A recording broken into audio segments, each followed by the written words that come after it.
우리가 이제 이사야서 종반으로 뒷부분으로 이제 갔습니다. 이번 주에 45장서부터 이제 46장서부터 이제 55장까지를 읽었습니다.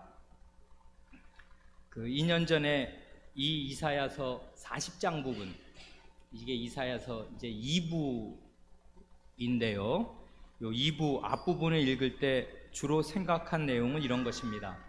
40장이 참 중요한 장인데요. 이 40장부터 쭉 보면 이 여호와 하나님의 자기 선언, 나는 누구다 하는 이 여호와 하나님의 힘찬 자기 선언이 그냥 왜 여름에 왜 폭포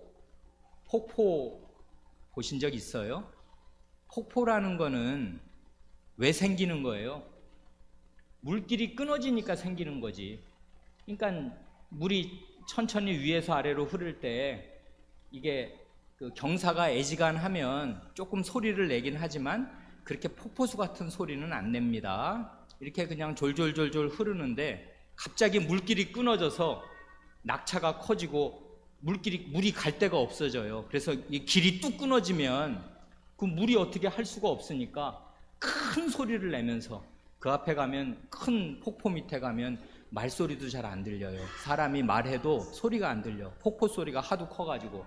그래 이제 물소리가 막 크게 쏟아집니다. 그것처럼 하나님께서 마음이 답답하셔서 이 조곤조곤 말하면 이게 되지 않겠다고 생각하시는지, 정말 하나님께서 그 폭포수처럼 이 끊어진 이 물길에서 물소리가 쏟아지듯이 하나님이 아주 폭포수처럼 힘차게 자기 선언을 하십니다. 그 선언의 핵심 내용은 뭐냐면 나는 여호와다 하는 것이고요, 나 외에 구원자가 없다 하는 것이고요, 나는 처음이요 마지막이다 하는 것입니다. 말하자면 역사의 처음과 끝이 이 여호와 하나님의 손바닥 안에 들어 있습니다. 그래 이제 그 이스라엘의 운명에 관한, 그리고 이 열방의 운명에 관한 힘찬 선언들을 하나님께서 하십니다. 이 하나님께서 처음과 마지막 역사의 전체를 자기 손안에 쥐고서 이 움직여 가시는 이 하나님께서 이스라엘을 위로하여 주실 것입니다. 그게 이제 40장부터 크게 나오는 중요한 내용이 됩니다. 그 위로라는 말, 이게 하이델베르크 요리문답의 아주 그 핵심 단어이기도 하지 않습니까? 하이델베르크 요리문답이 전하려는 그 내용 전체는 그냥 위로의 복음인데요, 이 위로라는 말은 구원이라고 말을 바꾸어도 되고 하나님 나라가 회복되는 거, 그런 것을 뜻합니다. 그런데요, 이 하나님의 위로가, 이 하나님의 구원이, 이 하나님 나라의 회복이 어떤 방식으로 오는가, 그게 중요한데요, 어떤 방식으로 오느냐 하면 여호와의 종을 통해서 옵니다. 그걸 이 이사야 2부에서는 아주 잘 말해주고 가르쳐줍니다. 그러니까 여호와의 구원인데, 그러니까 여호와 하나님 자신의 구원인데, 요것은 여호와의 종을 통해서 우리에게 온다고요. 그래 이제 요 2부에 여호와의 종의 노래가 4곡이 울려 퍼집니다. 42장, 49장, 50장, 그 다음에 52장 맨 마지막부터 53장 전체.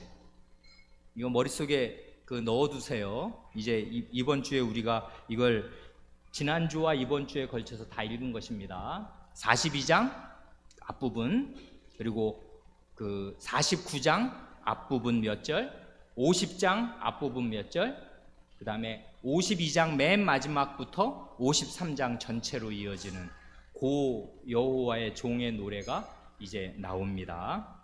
그걸 우리가 이번 주에는 2번 문제로 들여서 여호와의 종의 노래를 쭉 살펴볼 수 있도록 그렇게 하였습니다. 그 전에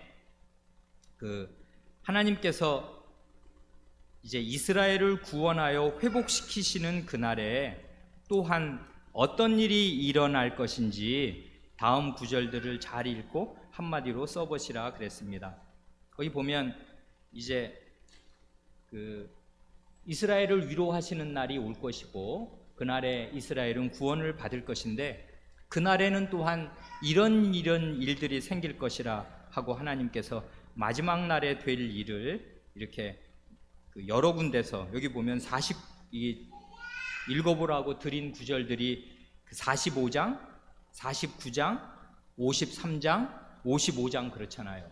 그러니까 이게 어디 지나가다가 한마디 한 게 아니라 우리가 그 전에도 봤는데 여러 군데서 반복적으로 하나님께서 말씀하셔서 잊지 못하게 이제 하신단 말이에요. 그게 뭔지 한번 보겠습니다. 이걸 그냥 어린 사람들, 초등학생들은 한마디로 쓰면 되는 것이고요. 이건 초등학생이라도 잘 읽으면 초등학교 아마 3, 4학년이면 자기 힘으로 풀 수 있을지도 모릅니다. 중학생이면 넉넉히 풀 수 있습니다. 요즘엔 제가 그런 생각을 하면서 문제를 내요. 그러면 어른들은 초등학생식으로 답을 쓰면 안 될 거 아니에요. 단답식으로 답을 한마디로 적고 나서 그게 무슨 뜻이지? 왜 그렇지? 그걸 잘 생각을 해야 그게 어른다울 거 아니에요. 그래야 자식을 가르칠 때도 한마디를 가르치더라도 제대로 풍성하게 가르칠 거 아니에요. 그러니까 그 간단한 문제지만 답은 쓰자면 정말 한마디로 쓸 수 있습니다. 지난번 같으면 뭐 여호와의 종이 누군가? 고레스, 이스라엘, 그 다음에 뭐 하나님이 택하신 종, 뭐 이렇게 쓰면 그게 정답인데 그렇게만 달랑 쓰면 무슨 공부가 되겠습니까? 초등학생에게는 공부가 될 것입니다. 그러나 어른들에게는 그게 고레스를 종으로 쓴다는 말이 무슨 뜻이지? 고레스를 종으로 쓰면 어떻게 되는 거지? 하는 걸 생각을 해야 그게 어른의 답일 거 아니에요. 이거 한번 보죠. 거기 하나님께서 이스라엘을 구원하여 회복시키실 때 이러이러한 일들이 일어납니다. 거기 45장 14절 이거 한번 쭉 읽어보죠. 여기 지혜가 45장 14절 한번 읽어보십시오. 그리고 읽고 나서 한번 무슨 일이 일어나는지 간단하게 한번 말해보세요. 45장 14절 여호와께서 이같이 말씀하시되 애굽의 소득과 구스가 무역한 것과 스바의 장대한 남자들이 내게로 건너와서 내게 속할 것이요 그들이 너를 따를 것이라. 사슬에 매여 건너와서 내게 굴복하고 간구하기를 하나님이 과연 내게 계시고 그 외에는 다른 하나님이 없다 하리라 하시니라. 예, 좀 길기도 한데 간단히 말하면 지혜는 이게 지금 무슨 일이 일어난다는 것입니까? 열국이 하나님께로 돌아온다. 정말 잘 썼죠. 정말 잘 대답했죠. 열국이 어려운 한자어를 썼습니다. 여러 나라가 이런 말이지 않습니까? 이 줄지어 있는 나라들이 열국이지 않습니까? 그러니까 여기 보면 애굽은 이스라엘에게는 대대로 이스라엘이 감히 넘볼 수 없는 큰 나라, 제국입니다. 이스라엘은 진짜 콩할 만한 나라고요. 우리 예를 들면 남한하고 북한하고 합치면 우리 한반도지 않습니까? 중국은 한반도의 40배 넓이입니다. 그러니까 아마 남한만으로 따지면 중국이 아마 80배에서 100배가량 중국이 큰 나라라고요. 지도 보면 알지요. 정말 큰 나라입니다. 이런 정도의 차이가 날 겁니다. 이 이스라엘 사람이 볼 때 애굽은 정말 큰 제국이에요. 큰 나라고 강력한 경제적 번영과 군사력이 있는 큰 나라인데 그런 애굽 또 구스도 그렇습니다. 여기 보면 스바의 장대한 족속들이 이 거인들이 아주 강력한 그런 나라들이 내게로 돌아와서 내게 속하고 너를 따른다고 합니다. 그리고 내게 굴복하고 간구하기를 하나님이 과연 내게 계시고 그 외에는 다른 하나님이 없다 하고 하나님께로 원래 이스라엘 백성에게로 나오고 결국은 그래서 하나님께로 나오게 될 거라고 말씀하십니다. 이게 구약시대 사람들이 이런 얘기를 이스라엘 사람이 들으면요 그게 온 중국 사람들이 지금 뭐 12억이랍니까 13억이랍니까 14억이랍니까 그런 큰 나라가 다 이 조그만 우리나라 이 한반도로 와서 다 이렇게 하나님께 예배하게 되리라 뭐 이런 얘기 들으면 그게 믿어나 져요? 그게 그런 일이 어떻게 일어날 수 있을까? 근데 어쨌든 예언자는 이런 큰 말을 척척하고 지나갑니다. 그 다음 스케일이 좀 더 커집니다. 45장 그 22절, 23절로 가면 더 커진다고요. 그거 한번 읽어보죠. 뒤에 예은이가 45장 22절, 23절 읽어보십시오.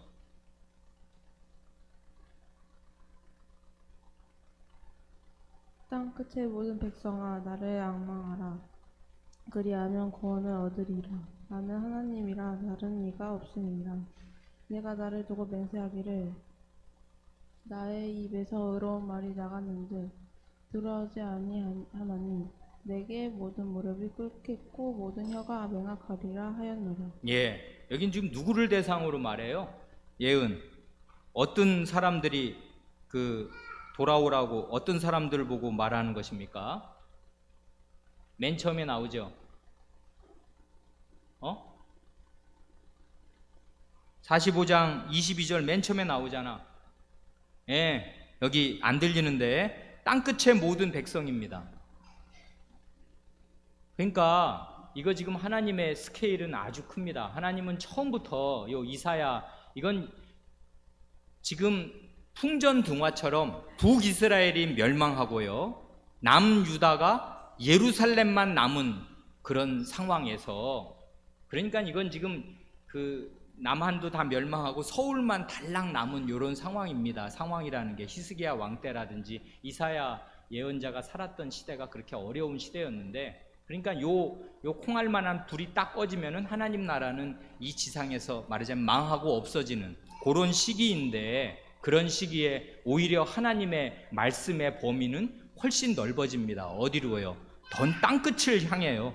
땅끝의 모든 백성아 나를 바라라고, 그러면 구원을 얻겠다고.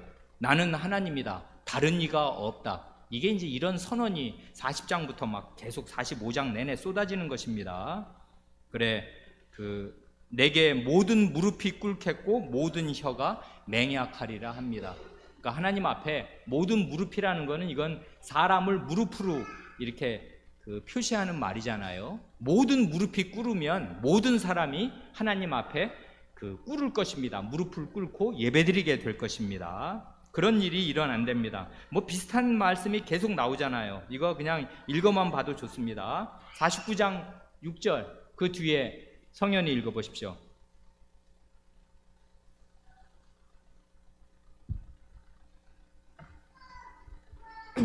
그가 가라사대 내가 나의 종이 되어 야곱의 지파들을 일으키며 이스라엘 중에 보존된 자를 돌아오게 할 것은 오히려 경한 일이라. 내가 또 너로 이방의 빛을 삼아 나의 구원을 베풀어서 땅 끝까지 이르게 하리라. 예, 이건 지금 49장 앞부분이잖아요. 요게 바로 여호와의 종의 두 번째 노래입니다. 그러니까 여기서 너는 누구냐 하면, 나는 누구냐 하면 여호와 하나님이시고요, 너는 누구냐 하면 그 여호와의 종입니다.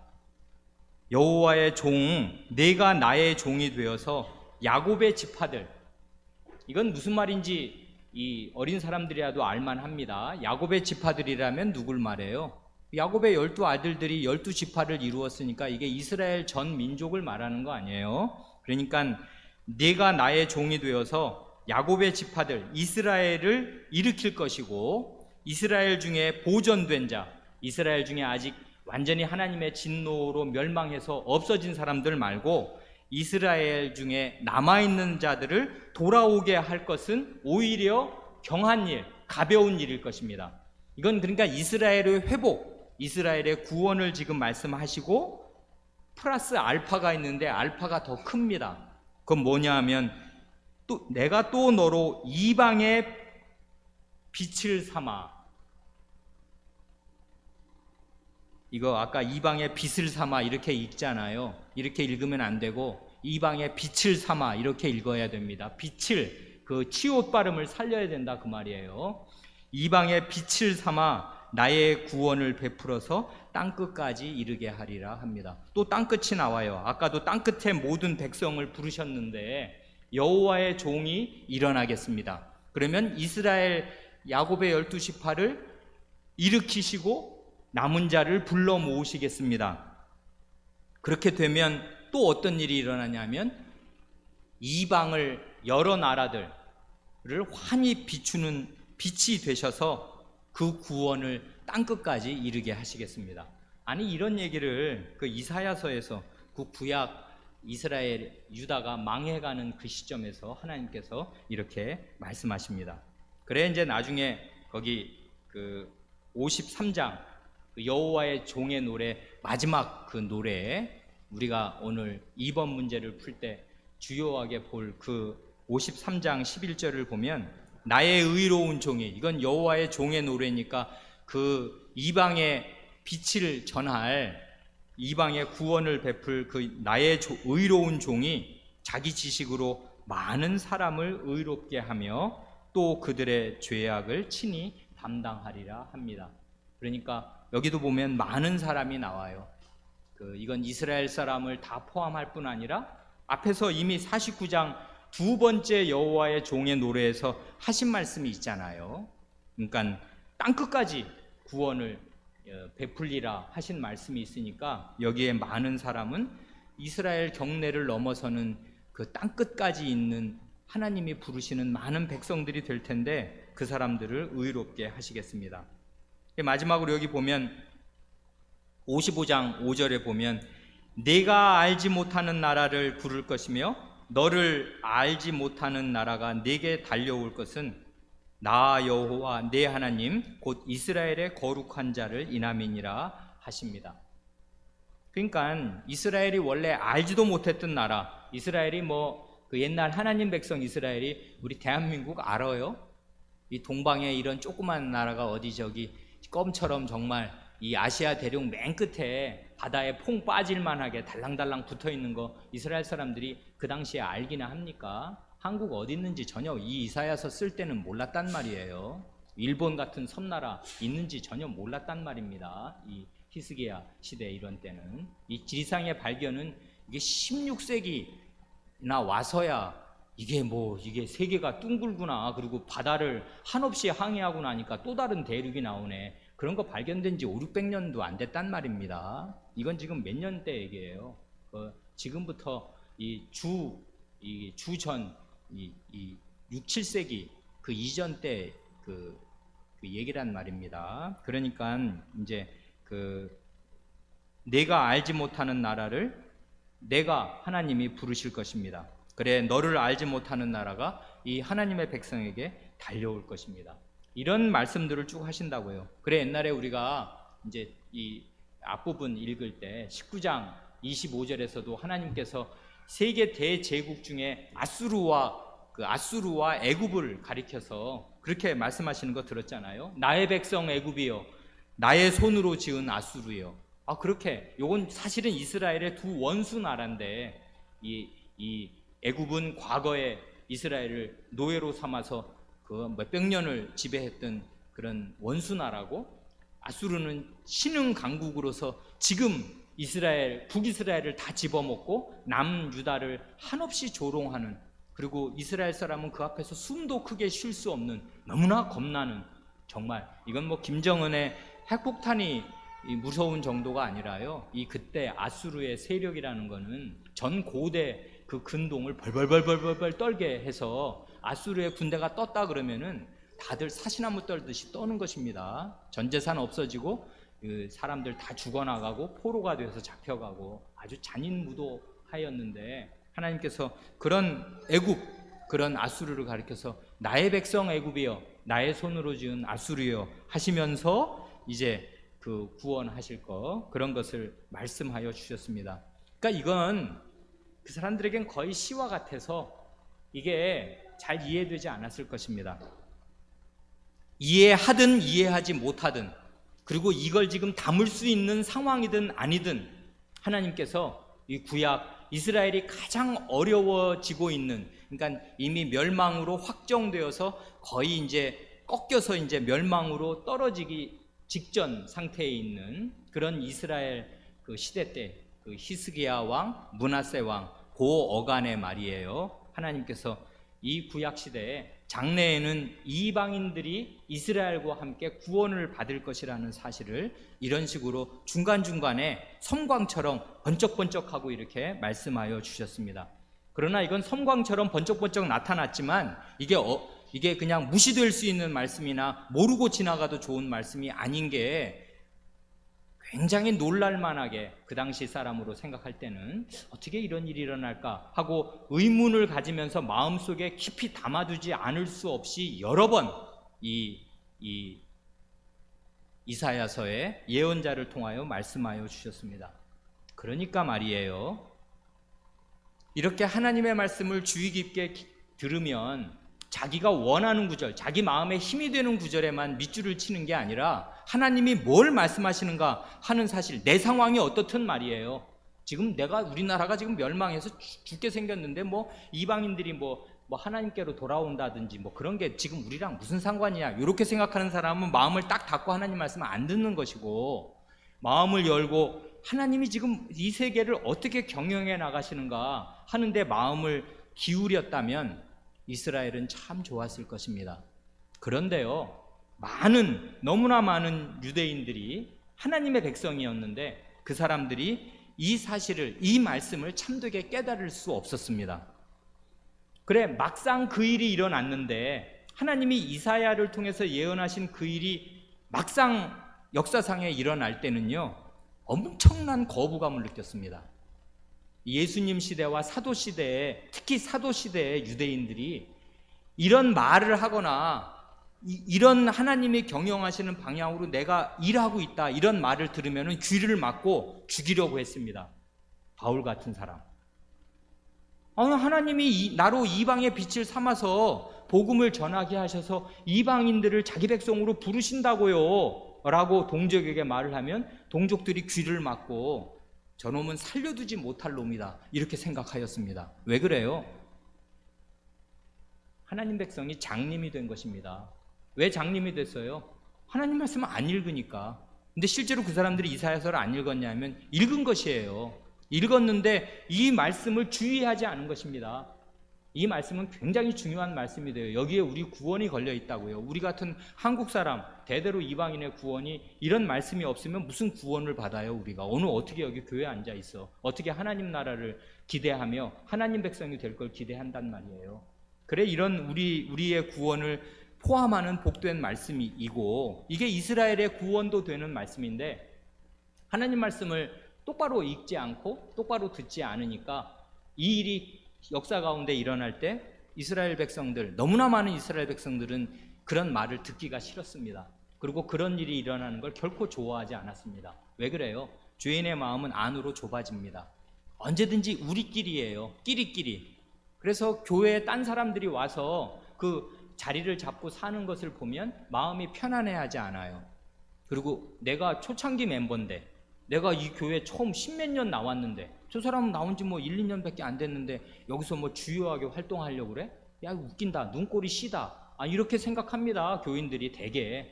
우리들은 죄인 아니에요. 다 죄인이라고요. 죄인들의 마음은 자기 안으로 좁아집니다. 하나님 말씀을 들어야 해요. 하나님 말씀은 넓다고요. 이스라엘을 핍박하고 못살게 굴고 멸망시킨 그 원수 나라들도 하나님이 자기 백성으로 품으시려고 그런 뜻을 가지시고 역사를 경영해 가시면서 그런 일이 일어나기 훨씬 전에 이렇게 예언자를 통해서 하나님의 웅장한 스케일, 하나님의 세계 경영의 일단을 착착 보여주시는데 그런 말씀을 마음에 담을 그릇이 안 돼 있었어요, 이스라엘 백성이. 그래, 오늘 우리도요, 이런 말씀을 읽으면서 마음을 넓혀야 합니다. 이게 그 당시 이 외국 나라 백성들은 이게 뭐 하나님 제대로 믿을 무슨 싹이 보이냐면 전혀 안 그렇단 말이에요. 하나님 그럼 피식 웃는 거지. 그건 뭐 저기 어디 유대인의 그 망해갈 그 쬐끄만 나라의 부족신인 것입니다. 그러니까 뭐 하나님 믿을 마음이 아수르 사람들이 들어요. 어림도 없는 거지. 그런데 나중에는 이렇게 될 것입니다. 땅끝까지 하나님의 구원의 빛을 비추셔서 아수르 사람이라도 하나님 나라에 들어오게 하실 것입니다. 만큼 하고요. 그러니까 우리가 이제 이번 이사야서 볼 때는 마지막 그날이 올 때 어떤 일들이 일어난다고 자꾸 말씀하시나 하는 사실들을 이렇게 저렇게 보았습니다. 2번 문제는 이렇습니다. 하나님의 구원은, 이런 하나님의 구원, 스케일이 크지 않습니까? 전 세계를 포괄하는 이런 하나님의 구원은 뭘 통해서 이루어지는지 이 다음 이 주어진 구절들, 이게 바로 여호와의 종의 노래 세 곡입니다. 42장은 우리가 읽었는데 거기에는 이런 내용이 안 나와요. 그런데 그 다음 말씀드린 대로 49장, 50장, 그리고 52장, 53장, 요 남은 여호와의 종의 노래 네 곡 중에 뒷부분 세 곡을 잘 들으면 이건 모를 수가 없이 하나님의 구원이 어떻게 오나, 뭘 통해서 오나 하는 거를 알려줍니다.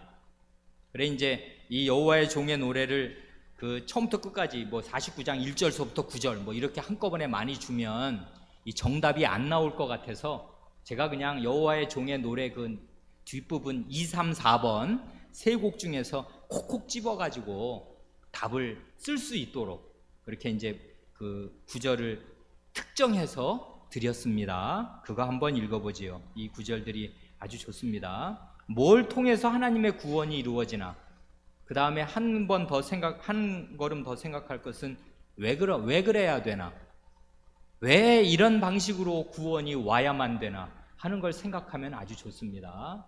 한번 읽어보지요. 거기 하겸이가 49장 7절 한번 읽어보십시오.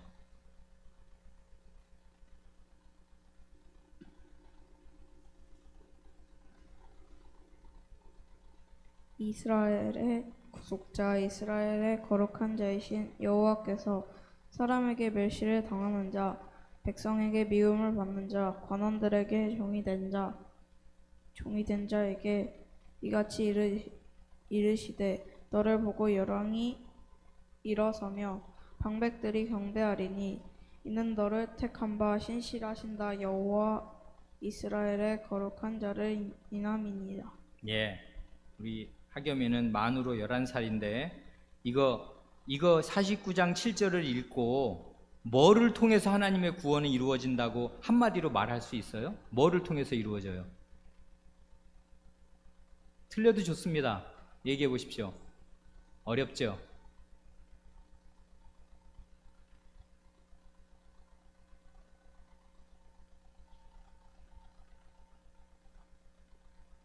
어렵습니다. 이거 뒤에 그 마이크 뒤로 넘겨서 그 루이가 한번 대답해 보십시오. 49장 7절을 읽으면 하나님의 구원이 뭐를 통해서 우리에게 오는 것입니까? 고난받는 자. 네? 고난받는 자. 그렇습니다. 정말 그 100점짜리 그 대답 한 단어가 나왔습니다. 고난을 통해서 오는데 누구의 고난이에요? 여호와의 종의 고난입니다. 이 종은 희한합니다.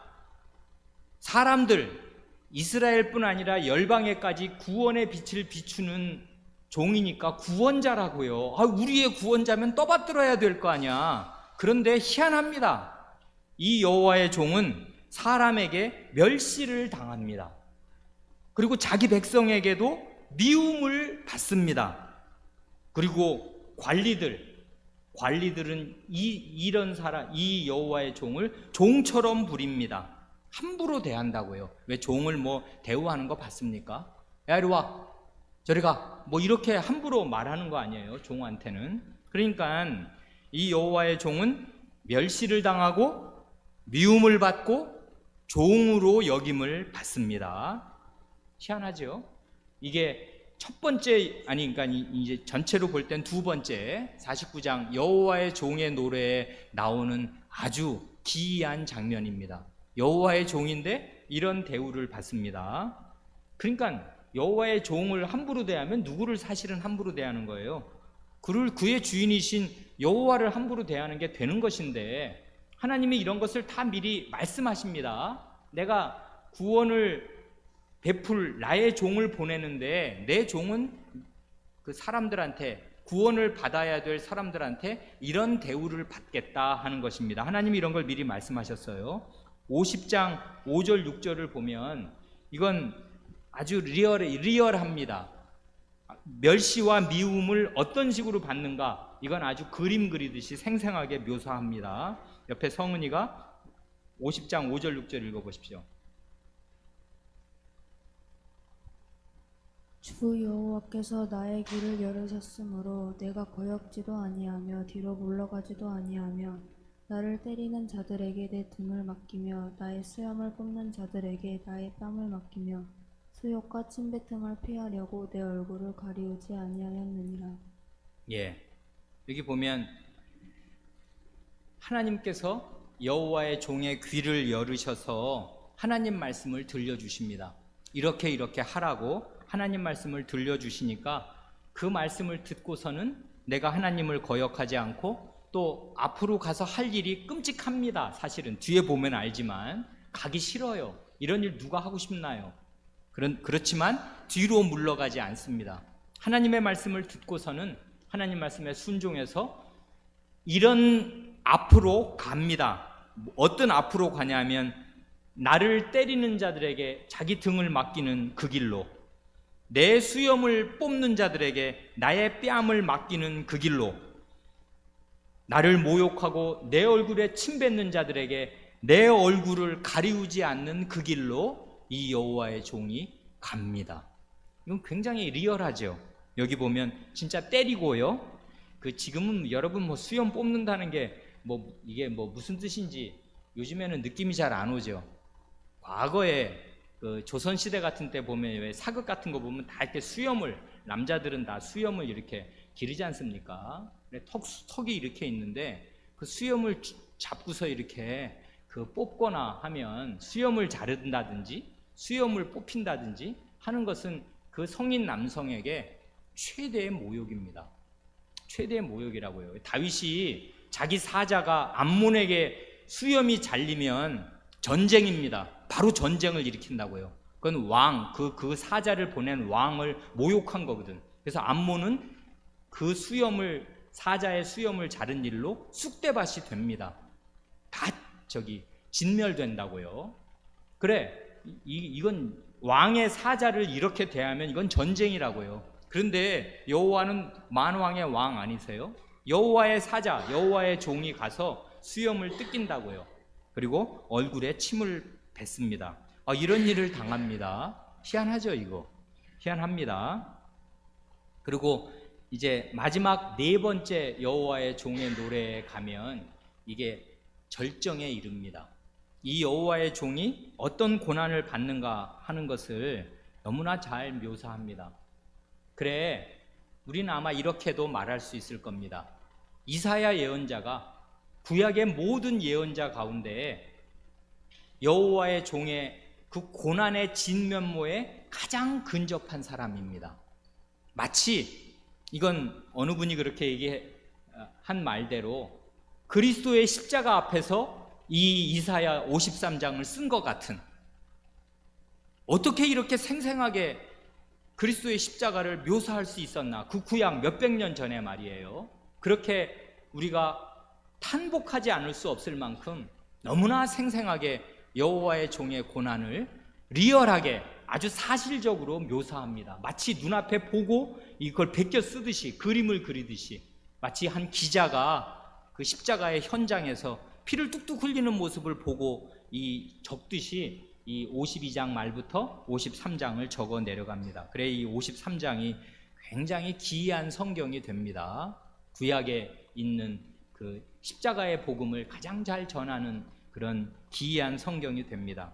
핵심은 뭐냐면 여호와의 종의 고난이에요. 그래서 우리가 고난받는 장면을 좀 이렇게 자세히 살펴보고 지나갑니다. 거기 52장 14절은 이렇습니다.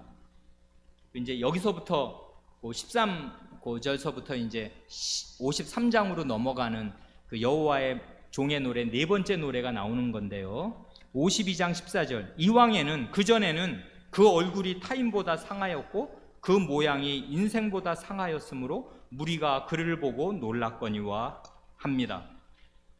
그 여호와의 종의 얼굴이 사람들보다 아주 상했습니다. 그래, 그 얼굴을 보면은 끔찍했다고요. 그 나중에 뭐 십자가에 달려서 피 흘리고 돌아가신 그 예수님의 얼굴이라는 게 뭐 하나님의 아들의 얼굴이니까 엄청 뭐 인자하면서 그 앞에 절하고 싶은 그런 얼굴이겠습니까? 시퍼러둥둥하고요, 얻어 터지고 여기저기 그 피가 엉겨 있고 부어 있고 그럴 거 아니에요. 그게 뭐 얼마나 대단하게 존경스러우며 무슨 사랑스러운 얼굴이며 선생님의 얼굴이에요. 맞아 얻어 터진, 흠씬 얻어 맞은, 붓고 멍들고 그런 모습으로 우리에게 옵니다. 이 여호와의 종은. 거기 53장 2절서부터 쭉 한번 읽어보죠. 거기 시연이가 한번 읽어볼까요?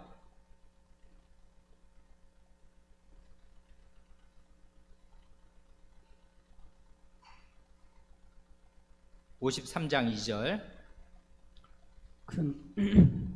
그는 주 앞에서 자라나기를 연한 순 같고 마른 땅에서 나온 줄기 같아서 고운 모양도 없고 풍채도 없은즉 우리의 보기에 한모할 만한 아름다운 것이 없도다. 예, 한 절씩. 여기 보면 주 앞에서 자라나기를 연한 순 같습니다. 연한 순이라는 거는 이 작은 싹 같은 거 말하는 거잖아요. 새싹 같은 거. 그러니까 이거는 뭐 그 이새의 줄기에서 나온 작은 싹이니까 어린 아이라도 그냥 툭 꺾으면 꺾어지고 잡아 떼면은 다 없어지는 그런 연한 순처럼, 또 마른 땅에서 나온 줄기. 마른 땅은 메마른 무슨 사막 같은 마른 땅이니까 거기서 무슨 줄기가 나오면 얼마나 튼튼해요. 별 볼 일 없단 말입니다. 그래 보니까 고운 모양도 풍채도 없습니다. 그래서 보면 진짜 잘생겼네. 그러니까 예수님 실제 모습 보면 우리가 엄청 잘생기셔서 그 앞에 가면은 옷깃을 여미게 되는 그렇게 잘생긴 얼굴이 아니고요, 별 볼 일 없었을 것입니다. 이사야 예언자의 예언을 따르면 그렇습니다. 그 다음부터 이제 그 여호와의 종의 고난이 쭉 나옵니다. 뭐라고 나오는지 한번 보세요. 마저 읽어보십시오. 3절. 그는 멸시를 받아서 사람에게 실어 버림바 되었으며 강구를 많이 겪었으며 질고를 아는 자라. 마치 사람들에게 얼굴을 가리우고 보지 않음을 받는 자 같아서 멸시를 당하였고 우리도 그를 귀히 여기지 아니하였도다. 3절에서 가장 주요하게 말씀하는 건 뭐예요? 사람들의 멸시입니다. 이게 가장 심각한 것 중에 하나라고요. 주님도 인격이라고요. 주님도 사람의 영혼을 지니고 있는데 사람에게 무시받고 멸시받을 때 가장 인간의 영혼이 고통을 당한단 말이에요. 나중에 이제 하나님께 받는 그 저주와 형벌은 나중의 것이고, 사람에게 받는 이런 멸시요, 이 멸시를 받고 사람이 싫어서 버리고 그 다음에 얼굴을 가리고 보지, 꼴도 보기 싫다 저 인간, 이런 대우를 받는 것입니다 지금. 그래서 사람에게 얼굴을 가리고 보지 않음을 받는 자처럼 멸시를 당하고 우리도 그를 귀히 여기지 않았다 합니다. 여호와의 종은 이런 대우를 받습니다. 그 다음, 그러니까 그 교회에서 조심할 것이 사람의 인격을 해치면 안 되는데요, 이렇게 멸시를, 사람을 이렇게 경멸하는 태도를 취하는 거, 이게 성경에서 굉장히 수치와 모욕을 성경이 무지하게 중요하게 다루어요. 그래, 이 인격 살인입니다. 결국은 이런 것들이 여호와의 종이 이런 인격 살해를 당하는 것입니다. 그 다음 여기 5절 보지요. 채연. 그가 찔림은 우리의 허물을 인함이요 그가 상함은 우리의 죄악을 인함이라. 그가 징계를 받음으로 우리가 평화를 누리고 그가 채찍에 맞음으로 우리가 나음을 입었도다. 이걸 보면 여기서는 이제 육체적인 고통이 나옵니다. 정신적인 고통이 멸시라면 육체적인 고통은 이제 이것도 못지 않은데요. 그는 찔렸고 그는 상했고 징계를 받았고 채찍에 맞았습니다. 여기 세 가지 정도, 찔리는 거, 상하는 거, 채찍에 맞는 거, 뭐 이건 아주 구체적인 거죠. 이게 죽기 전 상황입니다. 찔리고 머리도 찔리고 뭐 여기저기 몸이 찔렸을 거 아니에요. 그리고 채찍에 맞았습니다. 그래 몸이 상했습니다. 그 다음 더 6절. 우리는 다 양 같아서 그를 행하여 각기 제 길을 갔거늘 여호와께서는 우리 무리의 죄악을 그에게 담당시키셨도다. 7절. 그가 곤욕을 당하여 괴로울 때에도 그 입을 열지 아니하였으며 마치 도주장으로 끌려가는 어린 양과 털 깎는 자 앞에 잠잠한 양같이 그 입을 열지 아니하였도다. 예, 그가 곤욕을 당하여 괴로웠습니다. 8절. 그가 곤욕과 신문을 당하고 끌려갔으니 그 세대 중에 누가 생각하기를 그가 산자의 땅에서 끊어짐은 마땅히 형벌받을 내 백성의 허물을 인함이라 하였으리요. 10절. 여호와께서 그로 상함을 받게 하기를 원하사 질고를 당케 하셨은즉 그 영혼을 속건제물로 드리기에 이르면 쭉 넘어가서 그 다음 12절 그 마지막에 보면 이러므로 내가 그로 존귀한 자와 함께 분깃을 얻게 하며 강한 자와 함께 탈취한 것을 나누게 하리니 이는 여기요 그가 자기 영혼을 버려 사망에 이르게 하며 범죄자 중 하나로 헤아림을 입었습니다. 그러나 실상은 그가 많은 사람의 죄를 지며 범죄자를 위하여 기도하였느니라 하시니라 합니다.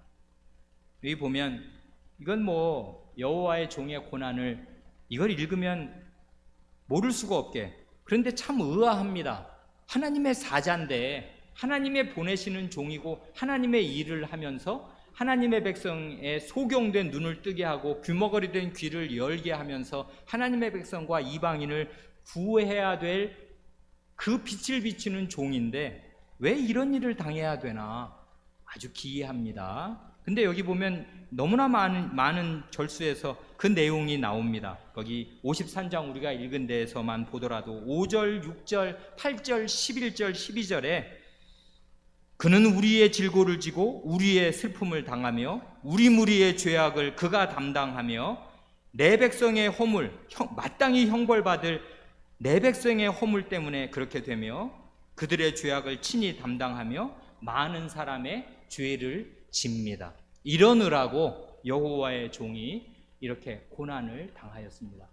그러니까 여기 하나님의 구원이 뭘 통하여 이루어지냐면요, 죄값을 치르는 고난을 통하여 우리에게 옵니다.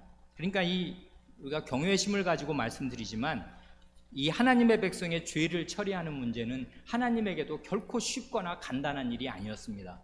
이게 아주 하나님의 큰 딜레마라고요. 이 죄를 어떻게 처리하느냐 하는 거. 그래 하나님 자신이 보내는 여호와의 종의 고난을 통해서 이 죄값을 처리하시고 이 죄를 처리하셨는데, 그러느라고 이 여호와의 종은 아주 끔찍한 고난을 당하셨습니다. 거기까지만 보겠습니다. 기도하겠습니다.